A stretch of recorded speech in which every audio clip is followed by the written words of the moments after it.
നെയ്യപ്പക്കൊതിമൂത്ത് അപ്പൂപ്പനും അമ്മൂമ്മയും നെയ്യപ്പത്തിന് വേണ്ടി വഴക്ക് കൂടിയപ്പോൾ എന്താണ് സംഭവിച്ചതെന്ന് നമുക്കൊന്ന് കേട്ടാലോ. എന്റെ കൊച്ചു പാട്ടിന്റെ പേരാണ് നെയ്യപ്പക്കൊതി. കൊച്ചു പൂരക്കലെ അപ്പൂപ്പൻ പിച്ചക്കാരനൊരപ്പൂപ്പൻ പിച്ചക്കൊരു നാൾ പോയപ്പോൾ പച്ചരി കിട്ടിയിരുന്നാഴി. പച്ചരിയും കൊണ്ടപ്പൂപ്പൻ കൊച്ചു പൂരക്കല ചെന്നപ്പോൾ അമ്മൂമ്മക്കൊരു കൊതി തോന്നി, അപ്പം ചുടുവാൻ കൊതി തോന്നി. അമ്മൂമ്മക്കൊരു കൊതി തോന്നി, അപ്പം ചുടുവാൻ കൊതി തോന്നി.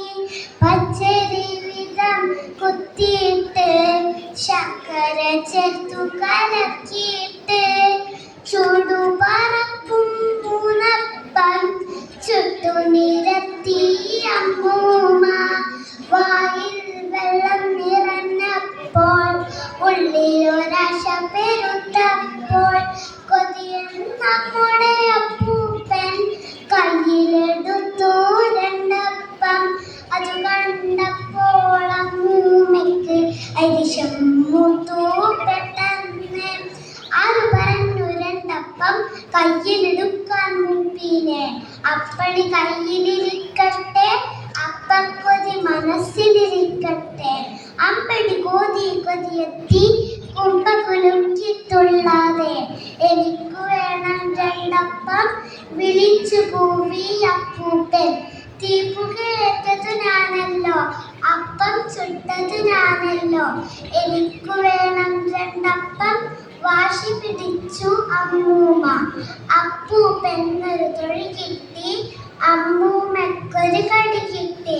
നല്ലൊരു പോംവഴി കണ്ടെത്തി കൊതിയൻ നമ്മുടെ അപ്പൂപ്പൻ. ഇത്തിരി നേരം രണ്ടാക്കും കുത്തിയിരിക്കാം മിണ്ടാതെ. ആദ്യം മിണ്ടിയാലൊറ്റപ്പം, മറ്റേയാൾക്കോ രണ്ടപ്പം. ആദ്യം മിണ്ടിയാലൊറ്റപ്പം, മറ്റേയാൾക്കോ രണ്ടപ്പം. അപ്പം കൊട്ടയിലാക്കിയിട്ട് അങ്ങേ മുറിയിൽ വെച്ചിട്ട് വീട്ടുവരാന്തേ രണ്ടാളും മിണ്ടാതങ്ങനെ ഇരിപ്പായി. കൂമൻ കൂവി ഉറങ്ങിയിട്ടും സൂര്യൻ സാനു മറന്നിട്ടും ഇരുവരുമൊന്നും മിണ്ടില്ല. മിണ്ടിയാൽ പുലിവാലാവില്ലോ. പെട്ടെന്നുള്ളിലടുക്കളയിൽ മ്യാവൂ മ്യാവൂ വിളി കേട്ടു. അയ്യോ, പൂച്ച ചതിച്ചല്ലോ. ആദ്യം മിണ്ടി അമ്മൂമ്മ. അയ്യോ, പൂച്ച ചതിച്ചല്ലോ. ആദ്യം മിണ്ടി അമ്മൂമ്മ. അയ്യാ, മണ്ടി തോറ്റല്ലോ. തുള്ളിച്ചാടി അപ്പൂപ്പൻ. അയ്യാ, മണ്ടി തോറ്റല്ലോ. തുള്ളിച്ചാടി അപ്പൂപ്പൻ. ഉണ്ടക്കണ്ണു മിഴിച്ചിട്ട് നാവും നക്കി നുണഞ്ഞിട്ട് ജനലും ചാടി മറന്നേ പോയി കള്ളിപ്പൂച്ച കരിമ്പൂച്ച. ഒഴിഞ്ഞ കൊട്ടയിൽ നോക്കിയിട്ട് ഒട്ടിയ വയറും തടവിയിട്ട് മെല്ലെ നടന്നു രണ്ടാളും പായ വിരിച്ചു കിടക്കാനായി. പായ വിരിച്ചു കിടക്കാനായി. കൂട്ടുകാരെ, ഈ പാട്ടിൽ നിന്ന് എന്താണ് മനസ്സിലായത്?